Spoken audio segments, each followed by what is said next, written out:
Madam President, thank you very much. As the Senate processes with the Postal Service Reform Act, I want to rise today to highlight the daily impact of the United States Postal Service on folks back home, particularly in rural Kansas. Many Americans rely upon the United States Postal Service when a special occasion arises. They'll send a card to a loved one, and while receiving a letter or a card, a gift in the mail, instead of a text message or email these days, brings lots of people lots of joy and a connection to people. The United States Postal Service holds a very different role for so many Kansans living in rural America.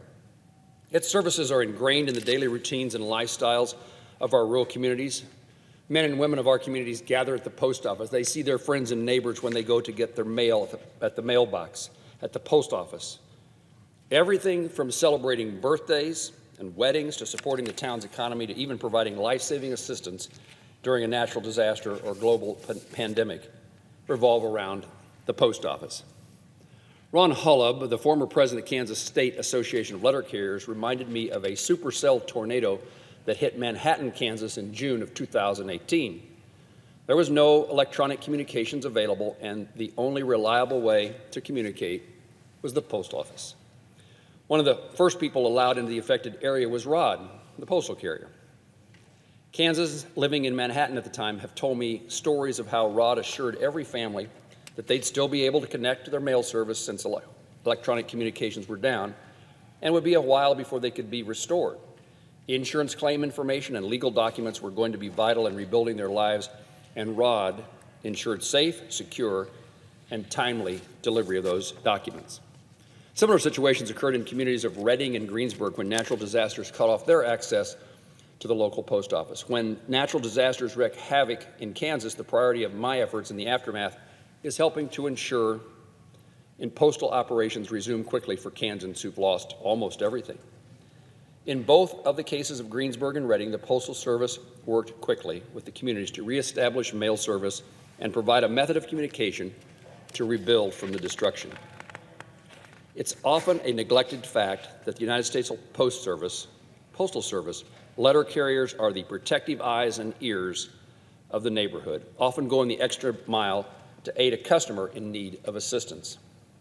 One such story occurred when a Kansas letter carrier discovered a customer confined to a wheelchair in the heat of summer and without air conditioning, a fan, or a ramp to get in and out of their home.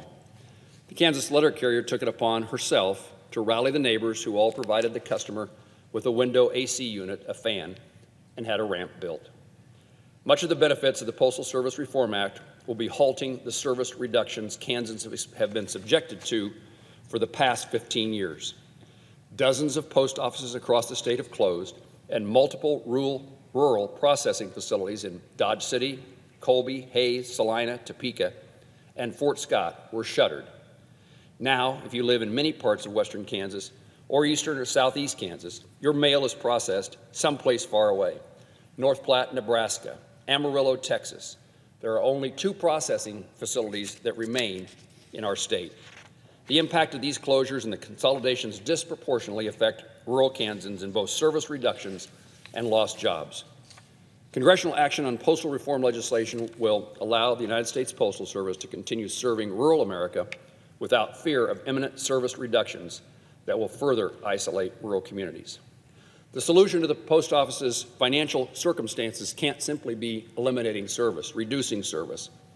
To ensure that the United States Postal Service maintains its vital services, I urge my colleagues to vote for the Postal Service Reform Act. Madam President, I yield the floor.